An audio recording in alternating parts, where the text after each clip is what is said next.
All right, so we are here on the Growing Farms podcast on Zoom today with somebody from the middle of the country. I just recorded and published a podcast episode with Brian Butler of Smartech, a internet consulting company that helps businesses small and large with their digital presence and making the most out of the internet.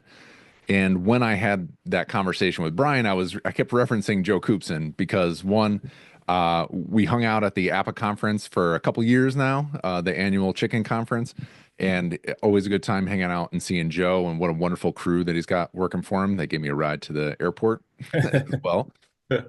And I was like, who's somebody that I can throw under the bus and pick apart a little bit and they won't mind because I can text them and say, hey, Joe, you want to be on the podcast next? That's right. So here I have now the pleasure of sitting across a Zoom room from Joe Koopsen. So, Joe, if you can give us a little hello, you can give us a brief overview of who you are, where you are in the world, and what your operation is these days. We'll get that 10,000 foot view and then we'll dig into some backstory. Sounds good. Well, first off, thanks for having me. I'm glad we could make it work. When you're right, you texted and said, "Hey, can we do this?" And it worked out great. So that's awesome. My name is Joe Koopsen. Run and operate Joe's Farm here in Three Rivers, Michigan. The overview, 10,000 foot view of the farm. We are majority a broiler, a daily move pasture raised broiler operation.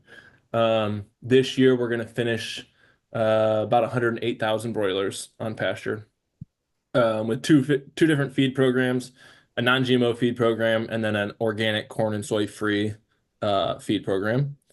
We do also raise about 4 to 5,000 Thanksgiving turkeys. Again, on both those feed programs, corn, soy free, and non-GMO.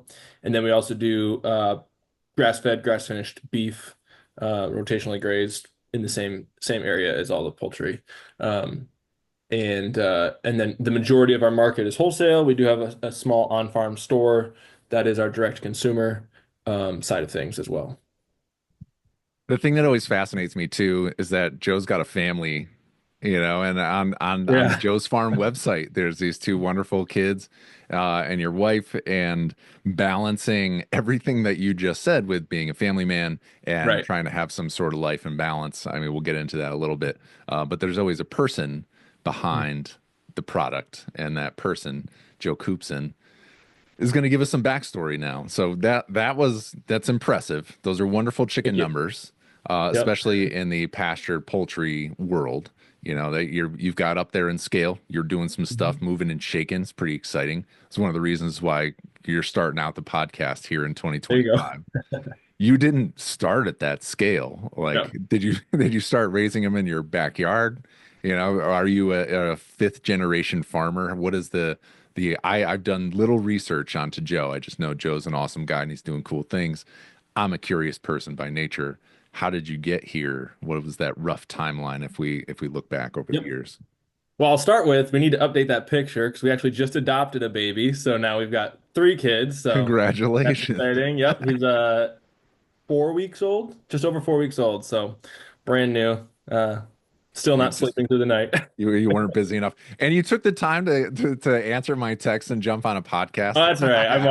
I'm always up to do something like this. So, Awesome. starting off, started with three chickens that we got at Tractor Supply as baby chicks. When I don't know how old exactly I was. We think probably like 8 to 10 years old, somewhere around then. Okay. Grew up in a suburban atmosphere, not country or rural or anything. Um, but my cousin showed rabbits in 4-H, so she kind of got me into 4-H. And yeah, so walked into Tractor Supply with my dad, came out with three baby chicks, didn't know like literally nothing about chickens, didn't know anybody that had chick. Nowadays, like everybody knows people with chickens, seems like. But then, like, it was unheard of in our area to have chickens at all. Raised them for the first like 3 or 4 or 5 weeks, basically brooded them in a fish tank because I did have fish and reptiles. So I knew a little bit about like heat lamps because the reptiles needed a heat lamp and stuff like that. Yeah, like basic intro to livestock. That's Having right. Yeah, yeah, having yeah. some you got some Scaled, pets, cold, you know. yeah, right. Cold-blooded livestock. And anyways, so brooded them in the fish tank, put them outside, and like the fifth night they were outside, a raccoon got, or two raccoons got two of the three chickens. Everything eats chicken. It's That's like an right. alarm bell goes off. You get any number of chicken, Exactly. 100,000 alarm bells Yep. go off, and every predator in the 100-mile radius is like, "Ooh, Joe's got Exactly. birds. Let's go." Yep. And then after they know it's you can't stop it unless Can't stop unless it. you change something. So Right. um ended up finding somebody with ready lay pullets, so got those and never made the mistake of not shutting them before dark again. In this suburban area, we got up to like 50 chickens in town. And then the local government started having discussions on if chickens are pets or livestock. Um, they decided to land at three chickens per household, and you had to have like a privacy fence, and you obviously couldn't have roosters or All the anything. things. Yeah, yeah. Yep. They All figured these out how to rules. turn them into $15,000 a piece chickens, you know. Yeah, exactly. Yep. You got to buy all the nice stuff. So then my dad was like, "Well, we should start looking for like maybe a small piece of property outside town." So, um, he bought a little 2.5 acre vacant lot, about 10 minutes from our house, but it was in a rural area. Yep. Um, and at 15 in 2011, I officially started Joe's Farm with 150 laying hens in a coop that at first, to be honest, we didn't even practice like legitimate like moved pastured like daily moved pastured poultry. We just did a coop, let them out, and they just could go wherever they wanted and Yep. started selling eggs at a local farmer's market. And that's where we started. And then from there, it's just obviously progressed and progressed. Those first steps are so critical, and those first missteps even more so. It's very agriculture, if you've been in it 1 year or 20 years, is Hmm. very humbling, you know, and if Oh you yeah, have livestock, you have dead stock. And that's right. I found this lightheartedness and approachableness to livestock farmers in general. I think it's a defense mechanism. It's either you're very quiet and you keep to yourself, or Hmm. that you have this boisterous Yeah. to you. It's something that I see in you because we deal like the high highs and the low lows of the both being an entrepreneur and then being an Hmm. ag where you have to deal with nature and all the other things that this Yep. is not a a sob session about being a farmer. Right. But at the end of the day, like, dude, it's hard. You might as Yep. well smile, and you're gonna work right through it. And those first steps and starting small and learning slow. That's right. For our new audience who's thinking like, I'm gonna grow up to be just like Joe Koopsen. Joe Koopsen started humble, just a few birds, and lost a Right. bunch of them right out of the gate. And the more Yep. Two animals you thirds right lose, away. the more you're gonna figure out how to not lose animals. That's right. Yep. So going into the business model, you started with egg layers, but we're mostly protein based now, Yes. with your broilers, your turkeys, and your grass fed and finished beef. Yep. Um, why the switch from egg laying hens, in that backstory, and Yep. then we'll get into yeah, let's continue backstory for a minute. Mhm. So you started that flock, you got these 2.5 acres outside of town. Yep. You're 15. When does it start to get real? Well, we don't have to go through every baby step, but Yeah. when does Joe's Farm start to like pull you into the vortex of Joe's Farm? Yeah. So, I mean, I think we got up to like 600 chickens at that farm, um, laying hens, but that's still not enough to make a living. Um, at least not at that time. It wasn't, being the only enterprise, especially. It didn't really, we didn't know if it was really going to be a viable option for me to make a living off of farming. And honestly, until about 2019, 2020. Okay. Um, so COVID was a big turning point for our farm. We started working with a farm called Primal Pastures out in California. Yep. Still work with them, partner with them today. They're great. Um, we started working for them, and then it was kind of like so. That's what really scaled us into meat production. Yep. I think year one we did like 14. So we'd been doing before that we had been doing um, hens and like 2 to 3 thousand meat chickens a year for a local hospital. Um, and eggs for different places. But again, it's still like we still weren't drawing like we were living off my wife's salary off like she worked at a daycare. So we were pretty much living on nothing. but making it work and just reinvesting everything that the farm made back into the farm, which is a luxury we had that I know not everybody has. So we're really grateful for that. But where it really became real was about 2020, when we brought on Primal Pastures, and then during COVID, we got up to 6,000 egg laying chickens. So it's it's a lot of Which eggs. which is a Yeah. lot, yeah. Which in hindsight was a mistake because I was pretty naive in thinking that, oh, all these new customers, all these new wholesale customers are going to stay around forever. Yeah. So I went out and bought like pretty old laying hens that were laying at like 30% lay rate, and I was like, I just got to get the eggs and then I'll be able to hold on to them for years to come and it'll pay itself off in the long run. Well, Yeah. long story short, like How'd that the work ones out? we already had stayed around, but all the new ones, which we doubled or tripled to bring on new customers, Yeah. once there was eggs available everywhere, in 2021, they all went away. Um, so in hindsight, I wish I hadn't done that, but it was a good learning curve. But really, the reason we kind of shifted away from eggs was our climate doesn't lend itself very well to year-round production. Yeah. So we had to have multiple. We had to have winter housing, summer housing for the hens, and then I honestly had a real internal struggle with are the eggs we produce November, December, January, February, March, are they actually pasture raised when they're in either a barn or we built a big hoop structure? Yes, they can go outside anytime they want, but when Yeah. there's a foot of snow and there's no grass, like I would say that's not pasture raised. So I also had some internal struggles with that. Um, I'm gonna pause you there too. yep, I'm in Connecticut, so I'm up in that's New right. England, and I'm zone 6B. Yep. And one of my best friends is up in Maine, and she's got maybe 100 days between frost dates. Yeah. And the transition period, or that those transition times in between seasons, no Yep. one is paying you to move hens in and winterize them. No one's That's right. paying you to summarize, put them out in the summer. Yep.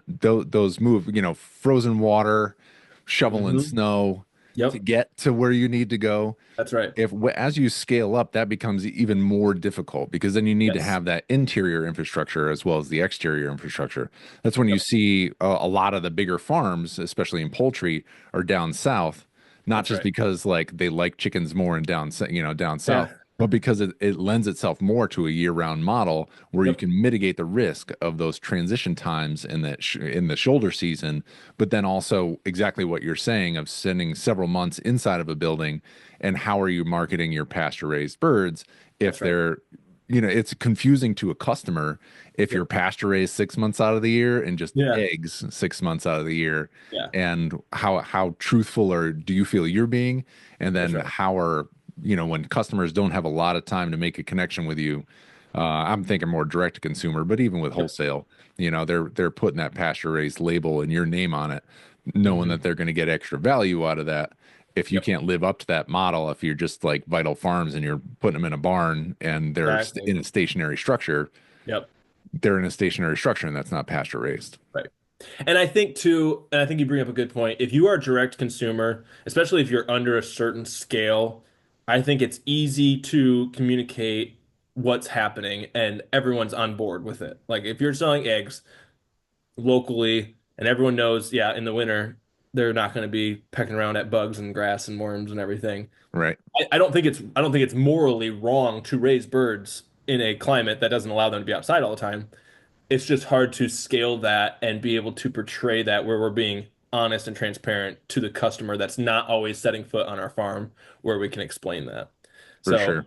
I think it lends itself to different scales. And you're exactly right. That's why southern places go south. It's because they can be outside year round. Yeah, Correct. it's really Now, nice. now you said a big turning point for you was the introduction of primal pastures. Yep. Now, what was that then? If you don't mind talking about it, all this as I go through the podcast, I'm gonna always ask blunt questions. I answer Yeah. pretty Sure. much everything that comes my way, but I love to have the insight from you. Yep. What was that relationship, and what did that mean for you as you scaled? Was that the aggregator? I forget what's the whatever the name is? Where are you growing birds for them, and they're Yep. selling it under their brand, and that was a wholesale account, or did they Yep. bring you infrastructure, knowledge, all of the above? What was that? Right. So it's kind of funny. So I went out to Primal Pastures for it was a workshop. And off the top of my head, I cannot remember what the workshop was called. But it was at their farm. Had to do And something with chickens. yeah, something with chickens. And I had met Paul Grieve before at an Apple conference. I think Yep. the same Apple conference we may have met each other at the first time. Yep. So I Probably. knew of Paul, knew what they were doing, really loved it. Struck up a friendship with Paul and heard him on a podcast mention something about how they might try to eventually do a grower model or of some kind, something along those lines, or yeah, I think it was a grower model he was talking about. So I reached out to him. I was like, hey, if you ever decide to do it, they hadn't done it yet, but I said, if you ever decide to do that, let me know. I might be interested in raising birds for you. He was like, okay, let's do a test this fall. Well, it was already like, I think it was already end of September when we had this conversation. I'm like, dude, I'm not in California. Like, I didn't say It's that. I wanted to work with them so bad. I didn't say that, which I should have. So quickly, very quickly, I found some corn-free, soy-free chicken feed, and I think we bought like 400 or 500. They were Freedom Rangers, okay. and we processed them on the 14th of November. And they Woo! were the scrawniest little birds. We brought in maybe like I bet we lost 25% of them or more. It was just way too cold. It was a disaster. Anyways, not only did we have bad production, Yeah. but then we didn't know anything about the feed we got, so it was super heavy in fish meal. And which our feed currently has fish meal in it. It's a really good protein source for them, but it's super heavy in it. And when the customers opened the packages, it smelt like fish. You got the essence. That's Yeah. right. So Yeah. it pretty much in every way it was a disaster. So I Yeah. thought, well, there's that. That's not going to happen. Well, fast forward, that was fall of 2019, November. Um, Everything kind of goes down in March, I believe, of 2020. Yeah. And I get a phone call from them saying, "Hey, we need chicken. Are you If you willing can if you to?" can grow them without the fish, That's we're in. right. Yeah, exactly. So they were like, "Let's just let's just use the same feed we're using out here in California. You just use it in Michigan." And I was like, "Okay." Well, at the time, I thought it was just due to demand for chicken because of, COVID and everything. A lot of places needed chicken. But Yeah. actually, the farm that they were leasing in California, because they were raising all their own chicken, had been sold and they had been kicked off of that farm. So they were looking for someone to grow chicken for them because of that reason. So, Okay. anyways, that year, the first batch went great, and we ended up finishing, like I said, I think 13, somewhere between 13 and 15,000 birds for them that first year of 2020. Awesome. Um, How big of a leap was that for you? 13 to 15 for them. You yep. knew how to raise chickens at this point. You had raised, I forget what number you said where you Yeah, I were was at at. like 3,000 a year roughly at Okay. that point. So Yep. 3,000 to 15,000 is quite the jump. Yeah. It was. Thankfully, I had already started using like the hoop coop, mobile coop type system. Yeah. So it's a pretty easy transition just buying essentially more of those. And we'd also gotten really lucky that in 2019 we had kind of taken a leap of faith, not needing the farmland, but had bought some farmland nearby that allowed us to expand onto that. Had we not bought that, we just wouldn't have had enough space to do um, hardly any for them, honestly. Um, How so do it was kind you of a perfect how do storm you of things lining how do up. you cash flow buying more coops and some grain bins and crates and trailers, infrastructure Yep. to move, 10,000 more birds that year? Yeah. So reinvesting this entire time in the farm definitely helps. And to be completely transparent and honest, my dad helped us out a lot. So we've had loans with my parents and things like that. And we come from a construction background, Yeah. and no one took over the construction business. So I think he's kind of thought, well, instead of him inheriting a construction business, I can help him by cash flowing some of this growth in the farm. So they've been huge and very helpful in that. No, that's awesome. And thanks for sharing. There, it's something I talk about on all that. I put out a lot of content, Hmm. is that unfair advantage. Yep. And it doesn't mean that that unfair advantage comes in all shapes and sizes. Right. And you talk to a thousand APA members, and there's a thousand different advantages. And family money, friend money, creative financing. We had Hmm. investors over in our farm brewery that wouldn't have gotten off the ground without, outside input. Right. And so that's a real thing, and you can poo-poo it, and Yeah. good on you for hanging your hat on, I built this all completely myself. Those models can exist, Hmm. but it is hard to Yeah. do.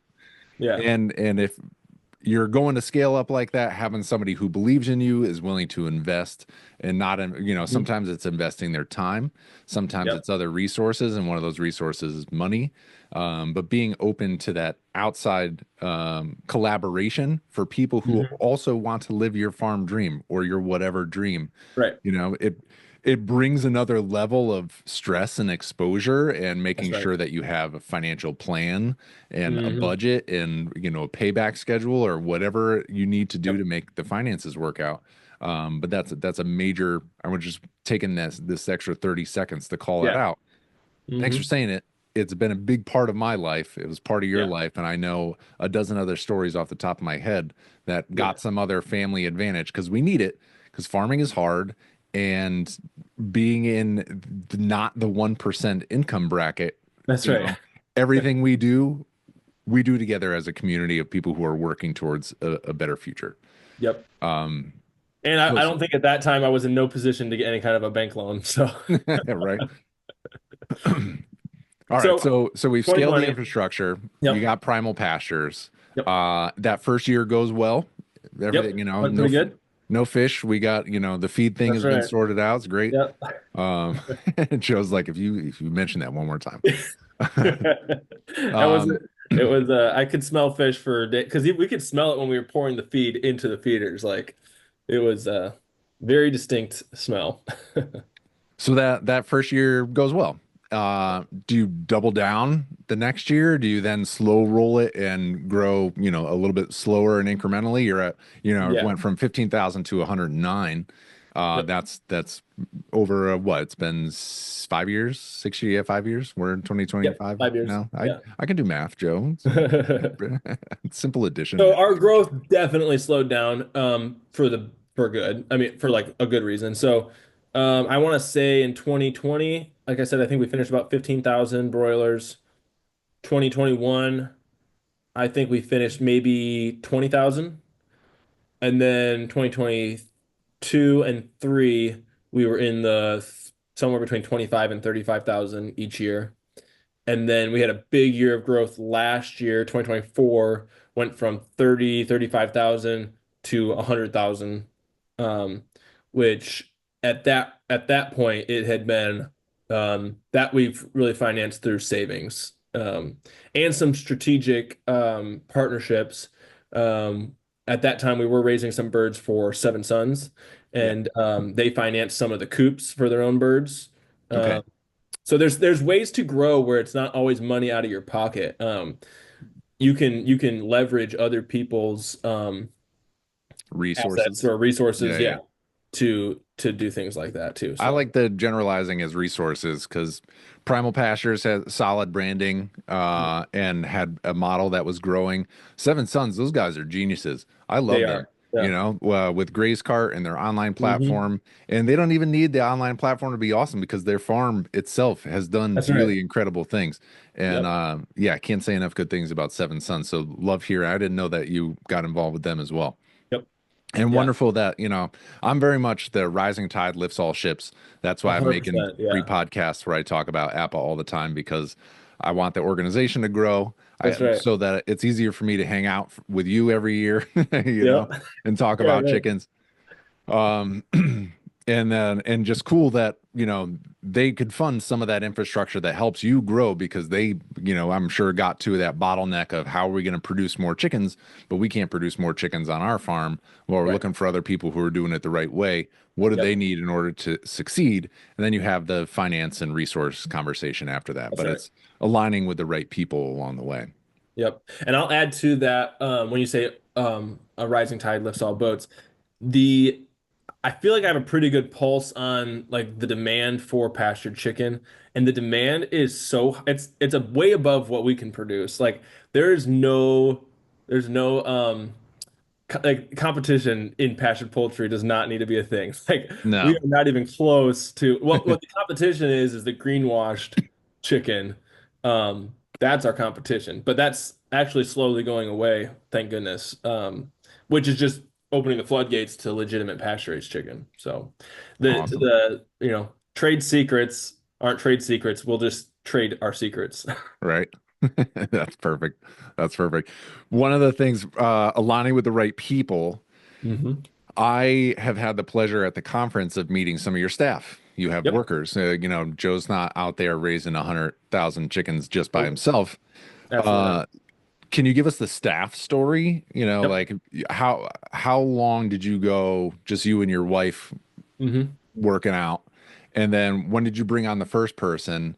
And then Yep. with each scaled step, you had to bring on more people, train them, have a system involved so that they could plug into the system. Are you the kind of guy who writes SOPs and has lean Yeah. instruction manuals everywhere on the farm? Is it very hands-on? Like, how do you handle finding and training and growing staff as much as you find, train, and grow chickens? Yep. So that's a great question. I believe 2019 was the first year I had an employee. Because at that point we still had, which I never really got into that. In 2019, we were maybe raising like 3,000 broilers, but we also had about 3,000 laying hens. Those were all daily move pasture raised, which 3,000 laying hens, that does take quite a bit of labor. So we had one friend of mine work for us that summer. And then 2020, we had two employees, which one of them, Justin, is actually our farm manager now. So he's been with us for a long time. Man. I believe he's 22 and he started working for us when he was 15 or 16 years old. Yep. So there's just some proof there that you can get in at super young somewhere and work your way up pretty quick if you are consistent and willing to put in the time and effort. So, um, and then I think 2022. I believe we stuck with 2 to 3 employees. And then 2023 added, that's when we went from like 20,000 to 35,000. Um, I believe we were up to maybe 4 employees. Yep. And then 2020, let's see, and in 2023, a big change, which is where it's funny that you mentioned SOPs and everything. My brother-in-law joined the farm because he left active duty military, and so military background, they have like an SOP for everything, like how to Yeah, make a man. sandwich. They have an SOP to how to make a sandwich, like it's everything. Yeah, they're pros at system design. Everything's systems, That's right. systems, So and then the systems are nothing without consistently following them, that's right. and that's the tedious Exactly. part. So I'm Yeah. sorry I cut you off. So no, you're good. So I didn't have anything like that on the farm, flying by the seat of our pants. He brought a lot of that structure and organization into the farm, which has been super helpful. Um, and so he joined the farm in 23. Last year, we were very heavy on employees. I want to say we had maybe around 6 to 7 full-time employees, not including myself, and then like 3 or 4 part-time employees. Um, and then my brother-in-law went back active duty, so he's not on the farm anymore. And this year, through systems and some automations from some things, we think we're going to be able to raise as much as we did last year with about 5 full-time employees. So just kind of getting the hang and them getting more because last year they were like pretty much all new, besides two of them Yeah. that getting some repetitions in, we feel like they can be a lot more efficient in their time. There's muscle memory both physically and mentally where That's you right. don't have to think so hard about every little task. I always go back to like if you're backing the car out of the driveway, there's like 90 different moves that you have Yeah. to make, Right. between sitting down, buckling your thing, looking around the Yep. corner, backing the car up, all those things that now is just automated. that once you've been farming for a while, you'll see the way, you read chickens differently, you handle chickens differently, the Right. situation a lot better. You can read the grass and the ground differently. And that only comes with time, experience, and repetition. And that's hard That's right. with the new staff. You have an inherently less efficient staff Hmm. than, a seasoned crew. And with ag, it's hard to keep a seasoned crew on for a long time. Yeah. Another big thing in the labor side of things. Last year, we found a local group of Amish guys that load birds for other commercial farms. Yep. So we got hooked up with them. So we use a crew to load our birds to go to the processor, which has been huge. This year, we're doing batches of 4,500 birds. So it takes a while to load birds if you've only got a few guys. Right. By hand, 4,500 birds by hand. That's right. That's tough. So. So I would be remiss if I didn't ask you about processing on a poultry podcast. But as I'm trying to keep this at a Yeah. being respectful of your time and our I'll try to listening make it quick. audience. I tend to talk a lot. Yeah. Well, I any one of these topics I could dive deep. I want to know about Right. your automations. We could go Right. Right. more in the SOPs, which ones were implemented first, and how did that benefit, Right. and da da da da da. That's the beautiful thing about being buddies. And I can text you and be like, Joe, you got That's another right. 30 minutes. We're going to talk about automation today. But we get some foundations. Maybe I interview the board members throughout the year, and then There we you can go. dig into the little side Right. jaunts, tangents. Processing. Give us Yep. a. Do you have multiple processing options in your area? You're not pro. Doesn't sound like you're processing yourself on farm Nope. and setting up your own USDA, yada yada. Yep. How's processing for you? How fragile do you feel it is, or how solid? And Mhm. what is your backup plan if you lost that main Right. processor? So we do have a few USDA processors within a 4 or 5 hour drive. We use King and Sons Poultry Processing in Ohio. They are phenomenal. Very fast.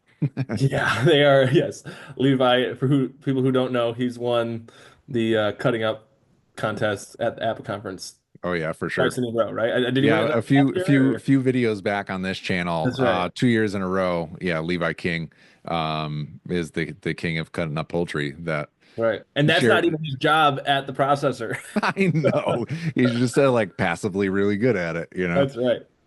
So we Oh use King yeah, Sons pretty much exclusively for our chicken. And from the standpoint of how well they do and how easy they are to work with and how much we like them, I feel really good about it.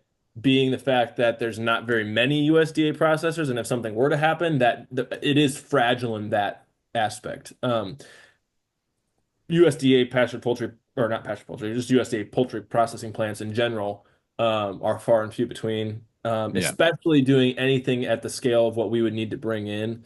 It would be really, really difficult for us to like go to a processor that only takes 500 birds a day or 800 birds a day or something. yeah, We literally need their entire schedule. So, yeah, we couldn't even do it with that.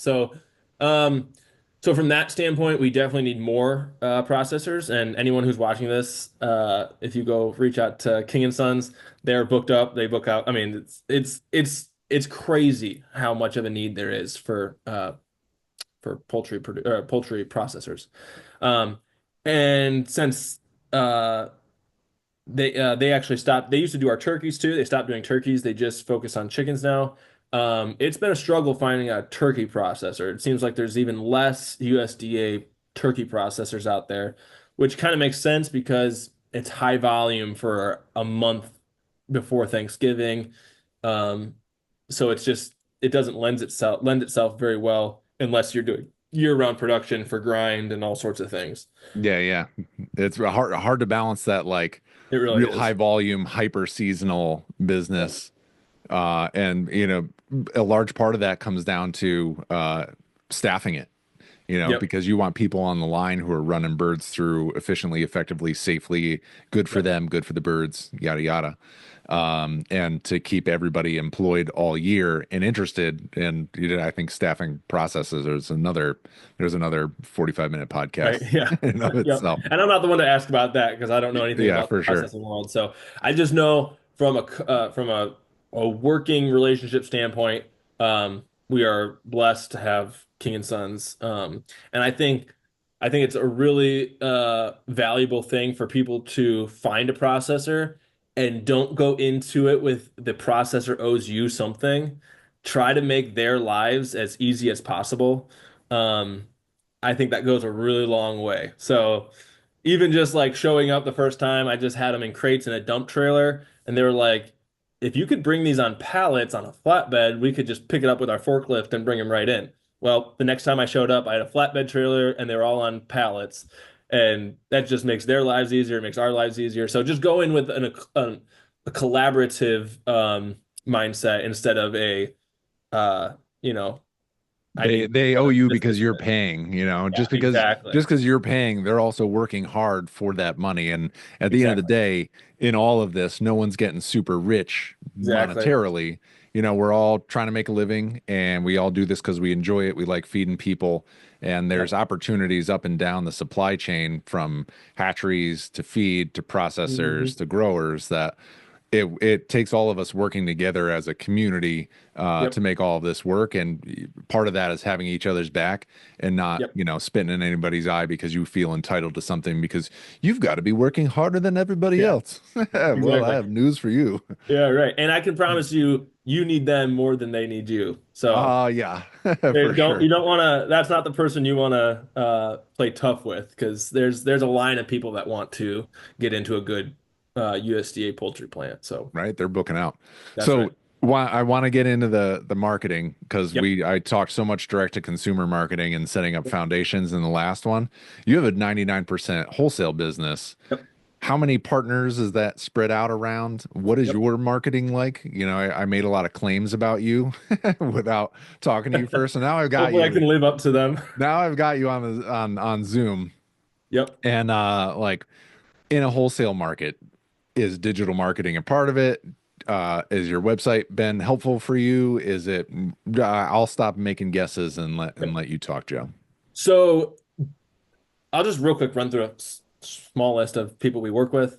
Primal Pastures, White Oak Pastures, Rebel Pastures, Seven Sons. Man, I do not want to forget anybody. Wild Pastures, we're going to be growing some for them this year. Um, If you forget anybody, I don't get the angry emails. So yeah, right.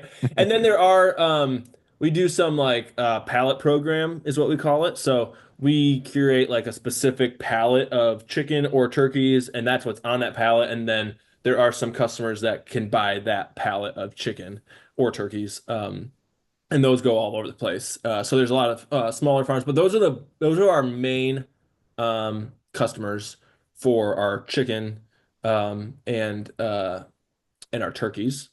Um, I would say digital marketing, a website is very important, not only to acquire wholesale customers, I would say less on that front, but more on our customers are also transparency with our wholesale customers is very important to them. So they almost always link back to our from their website, link back to our website, showing like if you want to see who Joe's farm is, click here and here's the story and whatever.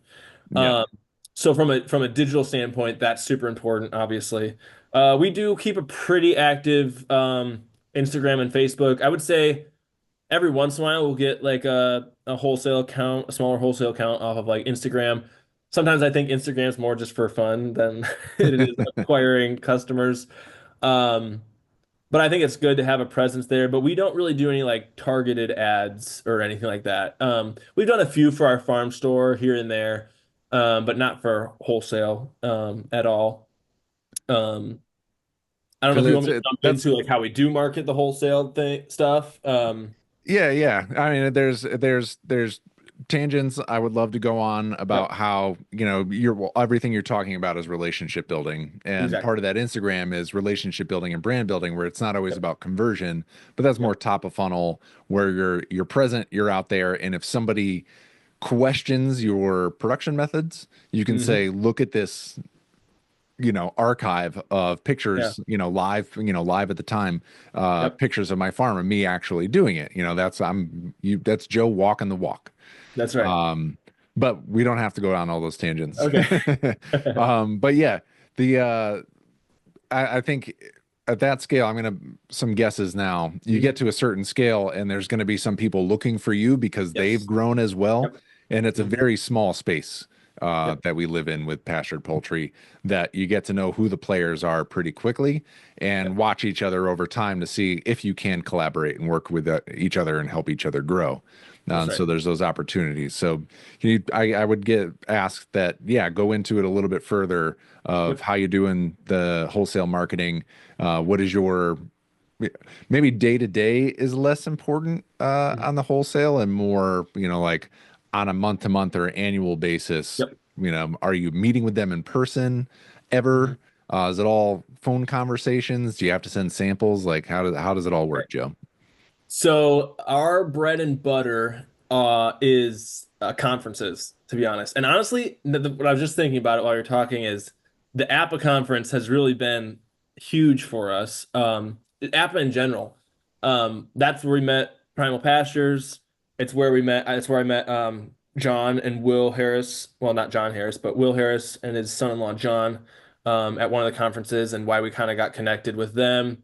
It's where I met Justin from Rebel Pastures, and it's just you just go through this list of people that you meet at these places that they might be producing their own chicken, but doesn't necessarily mean they can produce all their own chicken for all their needs.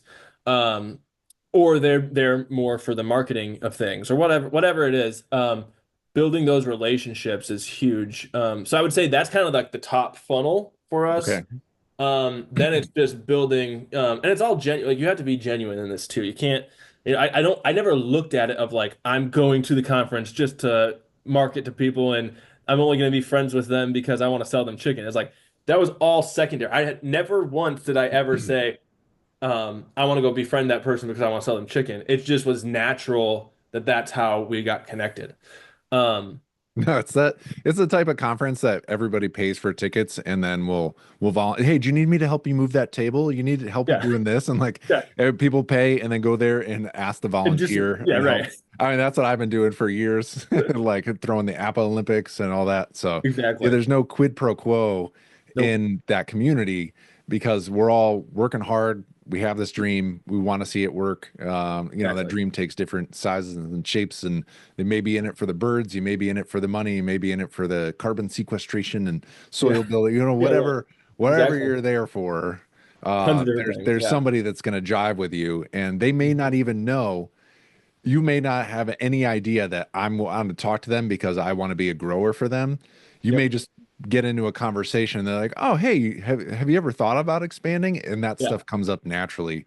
And that's right. you find the people that you like Yep. first and you want to work with because of who they are as people, and Yep. that makes the rest of the relationship a lot easier. Yep. So I'll just, I know we got to make it quick. I just want to tell this quick story that just kind of backs up what I'm saying. Like I said, I met John from White Oak Pastures at an APA conference. Went to a workshop at White Oak Pastures. They started a nonprofit. I think it's called CFAR. Can't remember exactly what it stands for, but I'm not going to remember it off went, the top of my head. yeah, yeah. Went to one of their workshops and was having dinner with people there, and John was sitting next to me, and I said, I think it's no secret that they struggled with pastured poultry on their farm a lot. They at one point had a huge bald eagle issue, and were losing hundreds of chickens a day. I think they said at one point they counted 86 individual bald eagles.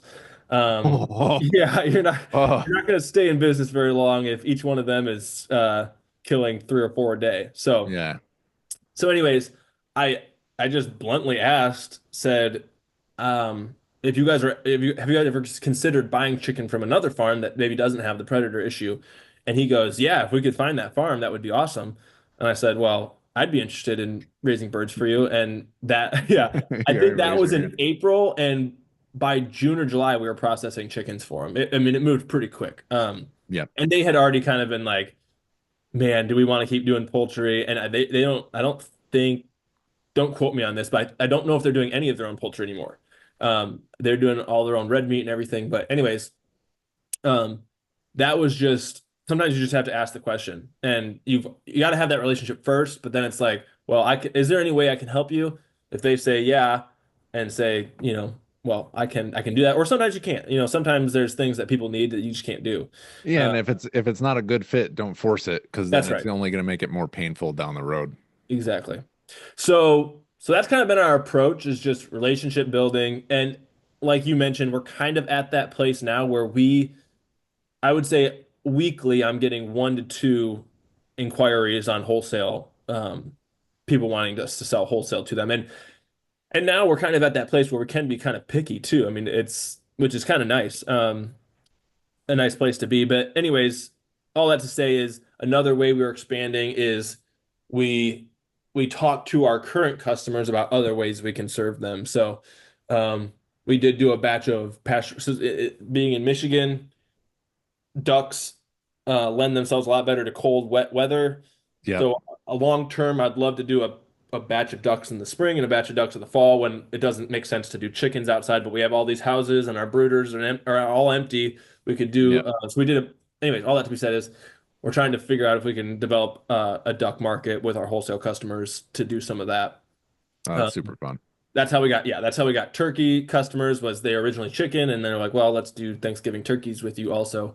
And having that open dialogue with your customers, like most of our customers I'm talking with on a weekly, at least monthly basis, year round, whether we're producing for them at that moment or not. Um, so anyways, that's been our strategy for marketing. No, that's great. That's great. While we're on marketing, we'll Yep. do like 2 minutes on price points, Yep. and then the future of Joe's farm, Yep. and then we're wrapped up and good to go. Okay. So wholesale versus direct to consumer retail. Direct to consumer, you're spending a lot more of your budget in that marketing time, and Hmm. there's just more of an investment. You see a higher margin, and there are people who will hang their hat on, oh, it's direct to consumer only, which is really great. And there's Hmm. a whole business model that goes in that direction. I have some people in mind that I'll have on the podcast next. We'll talk about that. There you go. In wholesale, you have to do less of that shaking hundreds of hands and shake a Mhm. dozen hands. That's right. And but there's also chicken's the most consumed protein on the planet. They Yeah. outnumber humans, I believe. Yeah. And so and then like Cisco exists and cheap Yeah. chicken and Yeah. Yeah. Yeah. the Yeah. the American consumer is used to less Beef expensive chicken. Yeah. poultry. Yep. And so you're raising them on pasture and building value into it. Yep. You're selling to wholesalers who are selling it as pastured poultry because it has a higher value. So Yep. you're not pricing it as a Cisco chicken, but how do you approach the pricing topic with these different vendors who are going to be taking your birds and selling them? So it works out for you and it works out for them because Yep. they're a middleman along the way towards that final customer. Yep. So the pricing structure is different for everybody. For us, it depends if are they paying for by the cut? Are they paying for whole birds? Obviously, is all different. Um, some things get unique, like some of our customers pay the processing, so that's a different. Some pay on live weight. It really all comes out to pretty much the same margin for us. It's just how they can maybe strategically use some of their unfair advantages or whatever it is on Yeah. their. And I think that's really important, not forcing everybody.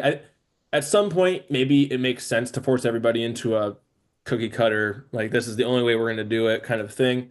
But especially when you get started if in the wholesale, as long as your numbers work, being flexible on them paying, like, I mean, it's a huge overhead to have to pay that processing bill at the end of their life, and you might not get paid for another month. So Yeah. if they take on that responsibility, then that is really good for your cash flow. Um, but all that to be said is we shoot for like a 30 to 40% margin on our birds across the board. So some things have higher margin, some things have lower margin, depending if you're selling it by the cut or the whole bird, or different cuts have different margins and things like that. But Yeah. um, and then that's our wholesale, and then our direct consumer, like our farm store buys chicken from our wholesale account, or from our wholesale, whatever, and then Yep. adds on another 30 to 40% margin in order to justify the display freezers and the air conditioning and heat in our farm store, all that stuff, and stocking or whatever. All Uh, the things. and you also have to, there's a lot that goes into different people's prices, and I hate to say too much on like our exact prices, only because it might look really low to some people because I we do. don't go into We, exact pricing. It's yeah, not that it has to be a sensitive topic, and that's yeah, one of the benefits of going to something like the APA conference yep, is that at the conference when you're face to face with somebody and not doing it on a podcast where someone can take that clip out of context and spread that's it right. around the internet and Yep, cause all the nonsense, like your bread and butter is pictures of you on the farm raising that's your right. like that's the value that I know in Joe Yep, Koopsen, right? yep, and and the prices for you in Michigan might be different for than that's chicken right. prices for me an hour and a half away from New York City, where For sure. freaking Connecticut's one of the top 10 most expensive states in the country. Like New Yep, England is hard to yep. afford. And Hmm. so we don't have to go into numbers. So that's What I fine. would say for a suggestion is when people are figuring numbers, figure out your own costs. Then if you want to ask, like I see on like Facebook groups all the time, like, oh, what are you guys charging for this, this, and this? It's like you just said, our costs might be completely different. And they Yeah. probably are. So asking people what they charge doesn't really help you, except maybe know if you're in the ballpark of like, do I have a chance at that, the market they're in? Do I even have a chance or whatever? But I've never really cared about what other people. We charge probably more than a lot of people, and it just doesn't, I don't take that into account when we are pricing. It has to make sense when we know all of our costs, feed, chick, mortality, labor, infrastructure costs, everything like that. Then we have to make what we want to make, and that's just the price. I mean, it just is what it is. Yeah. And if it works for the customer, great. And if it doesn't, that's fine. I mean, For sure. are For we sure. are not going to we do pride ourselves on trying to produce as we don't want it to be super expensive, but you can't have everything. So if people need scaled up pastured poultry, they might actually not be paying less for it necessarily. It's just the fact that we have it available is a Yeah. huge benefit.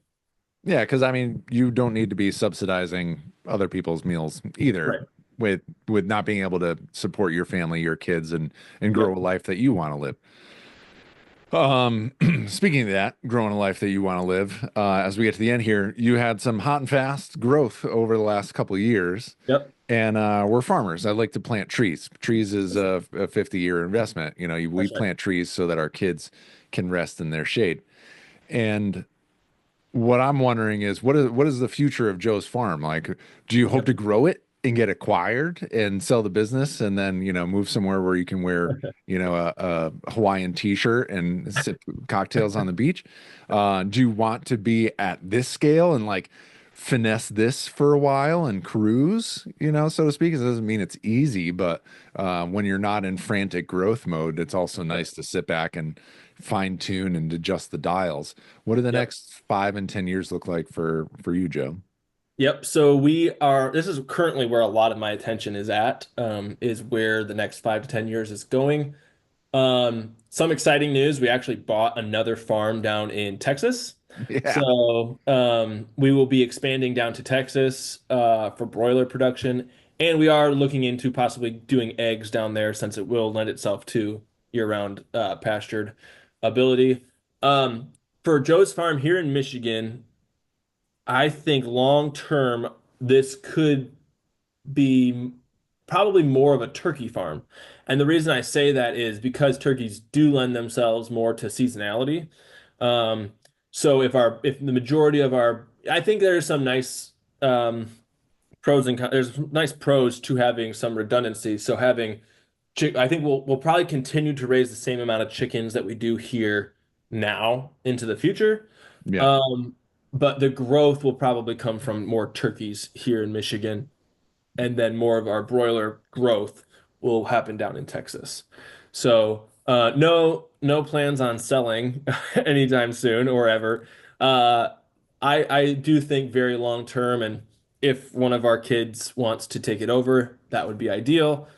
And then even if that, maybe if they don't, like I didn't want to take over construction business, Right. maybe an employee takes it over or something along those lines. But anyways, so that's kind of where we're looking at. into the future is expansion, keep kind of keeping Michigan the same. If there is any growth, it's in the turkey side of things. Um, and then expanding down into our Texas location, which is going to be primarily pasture-raised broilers. Right on. I'm looking forward to that future podcast where I go, Yeah, dude, I don't know if you know this, Joe, but there's a few miles between Michigan and Texas. How do you there start is. Yeah, another farm in like how did you choose that? How are you running it? How do you manage? You fly back and forth, and then that the cost is built into all the things, yep. when oh my goodness, the head is spinning. Yeah. Um, since I released my first podcast in 2013, Yep. when I had to tell people what a podcast was. It's like an internet, it's like a radio show, but on the internet, Yeah, right. and to see where things have come Yep. in these many years now as I reach my golden years of 40. There you go. Yeah. One of the questions that I asked every guest that I had on, and I did this at a couple app conferences ago, and so I'm going to hit you with it, Yep. is what is one thing you've done all this stuff? What hmm is one thing you know now that you wish you knew when you were starting out? It's the advice for the new person.